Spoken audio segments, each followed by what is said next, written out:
Hello and welcome to Synoptic 20-mark question, Screencast 2.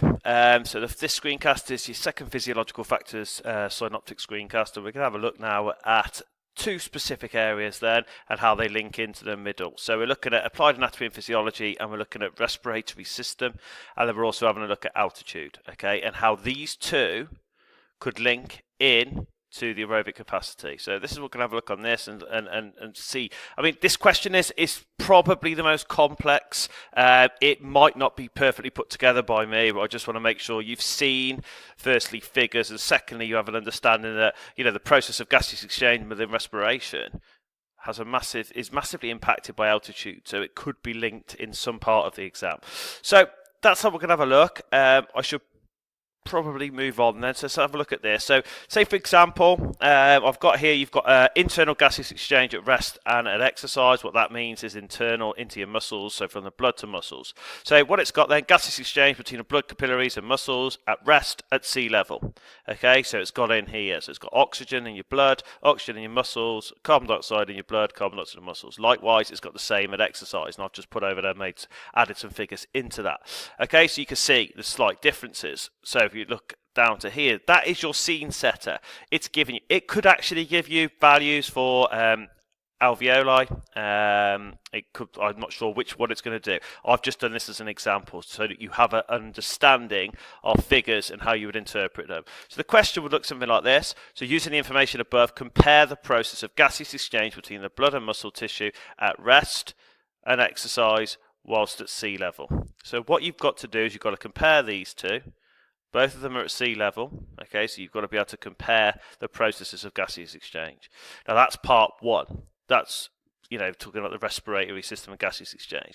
Now it asks you to talk about the immediate effects of altitude on oxygen diffusion and explain how a period of acclimatization and aerobic training will lead to aerobic adaptations.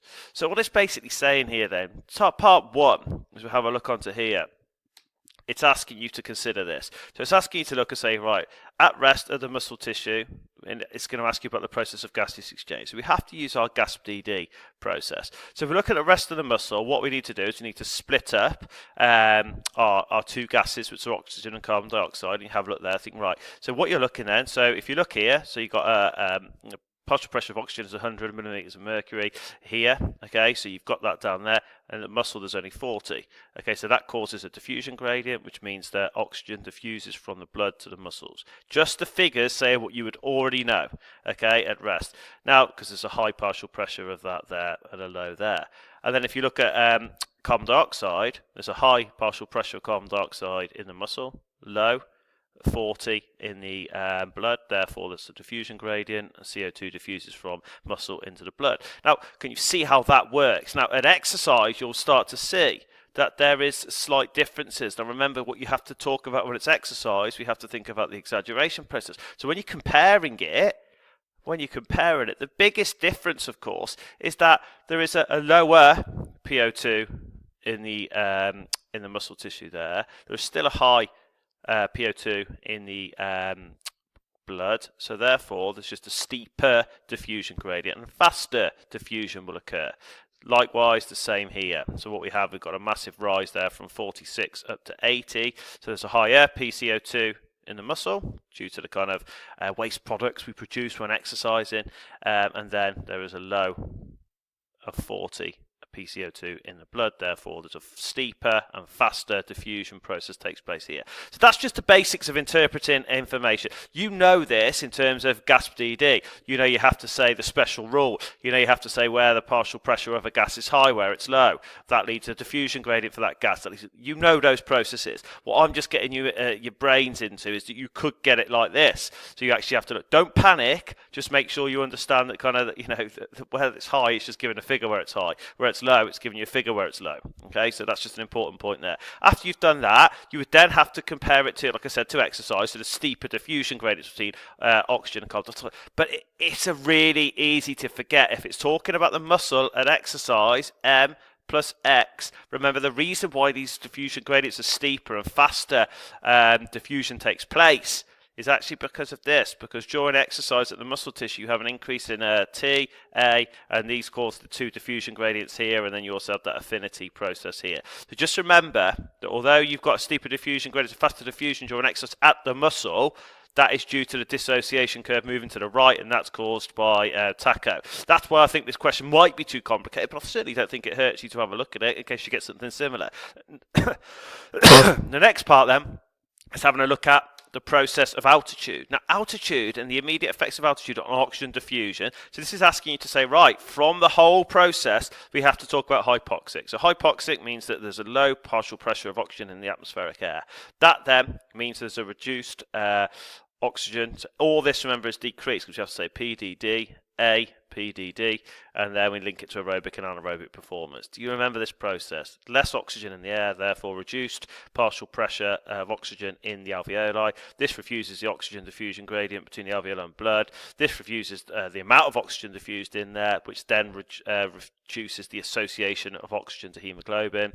Then we have to talk about this then. So there's a reduced PO2 in the blood, therefore there is a reduced oxygen diffusion gradient between the blood and the muscles, blah, blah, blah. Now remember, these aerobic anaerobic links here, really important you have an understanding, because it will massively diminish, decrease aerobic performance, less oxygen to the working muscles. However, for anaerobic, it will actually increase performance because of a reduced air resistance for things like jumps, sprints. Okay, so just make sure you got those in your brain. That's what that's asking about. Then it asks, the final part is looking at a period of acclimatization and aerobic training. Now this again could be slightly clumsy for me, but just a quick pointer here. When you acclimatize to altitude, so we've looked at in the screencast, I massively recommend you look at the updated altitude screencast. Okay, when you acclimatize to things, you start to, after 2 weeks, say if you're after 2,400 meters, you start to get these kind of acclimatization things. So you start to increase the natural production of EPO, which will increase red blood cell production. But it's really important you understand, if this question come up, yes, you talk a little bit about acclimatization, but the key thing is if you acclimatize and train aerobically at altitude conditions, the aerobic adaptations that you get at sea level are enhanced. They happen even they're forced to work harder. So it's really important you get that and you understand that concept there, because once you've done a little bit about acclimatization of what is it and what are you acclimatizing to, the next section of course is then to say how long would you be there, but then making sure you understand that the adaptations are the same for aerobic training as they are as aerobic training at altitude. So you just give your 1 to 10 there and make sure you give your net effect. So if I go on from there then, that's your kind of plan. I've spent quite a long time on that because I feel like that's one that you probably need a little bit more of. So I've just put in here, if you want to stop this at any point, feel free to do so. I've just put the process that you should be going through with regard to gaseous exchange, the GASP-DD principle, remembering you have to talk about TACO as well. So I'll put it onto here now, so you've got it into here. If you want to have a look at like a model way of answering this, I'll put it onto here. So if you just want to pause it now and start to see what that means in relation to a long answer. If you then have a look at the next bit, so explain the immediate effects of altitude and oxygen diffusion, explain the aerobic adaptations, I've just put those. So this is the kind of altitude section. So what happens to gaseous exchange if you're at altitude, so I've just put that in there. You should have notes on this. You should have looked at the exam screencast. Then you're looking at acclimatization. This stuff here, I think might be, you maybe talk about the red blood cell production, certainly. You might not get time to do all of this, but make sure you talk about these adaptations as well, that you get those in and they get those across. So that's the way you'd probably be looking at that. It's quite a big answer. I'm just trying to think at how they could link gaseous exchange, how that could be diminished by altitude, and then when you're acclimatized to altitude, what are the aerobic adaptations that take place. Hopefully you can see how you split that up. You should know it separately, it's just having an understanding that they could link. Okay, let's have a look at your next one then. So if you're looking here, we've looked at respiratory system and we've also had a look at altitude. Now we looked at cardiovascular system separately. What I'm going to do now is give you a go at looking at how the respiratory and cardiovascular system could be linked together to aerobic capacity as a synoptic question. So let's have a look at this one then. So the question is this, so it could come up, so if you have a quick look at this, it's basically saying, describe the neural factors which regulate the cardiac and respiratory system shown in figure during exercise shown here. Okay, so you see that. Now what it's asking you, explain how these systems affect an endurance performance. So what you've got to do there is say the neural factors. So you know neural receptors give you that, but it's about the cardiac system and the respiratory system. This is talking about the cardiac control system, center, and the respiratory control center. And we have to make sure that we know that receptors are linked to this and this, okay, but they have different effects because the cardiac control center is responsible for heart rate and eventually stroke volume and cardiac output, and the respiratory system is responsible for breathing rate, tidal volume, minute ventilation, and the mechanics of breathing. The mechanics of breathing is a key thing, but eventually it leads to tidal volume, etc. So that's the first part. Nice question, really, as long as you've got your receptors right. And then it might ask you part 2, after a period of prolonged use of these systems, what could the aerobic adaptations be? And finally, maybe it could ask for the aerobic ergogenic aids. So obviously we've done quite a bit on this, but I just thought I'd give you this one just in case they link together receptors between the cardiovascular and the respiratory system. So I've put this off a mark scheme, so if you want to have just a check and pause, receptors into the system, overall effect. Then you've got down to here, respiratory system. Make sure you read this and have a good look at it and how they impact the mechanics of breathing. Dr. VP, remember this one be ring, Dr. VP. You've got your receptors going in here to this section. And then, of course, down here is just a little bit of information I think is really important. Do not forget in this exam that you're talking about someone, you're talking about an endurance performer. So you must say this means that. If you increase your heart rate, stroke volume, cardiac output, increased amount of oxygen to the working muscles. This delays obla. This prevents fatigue. It means you can work longer.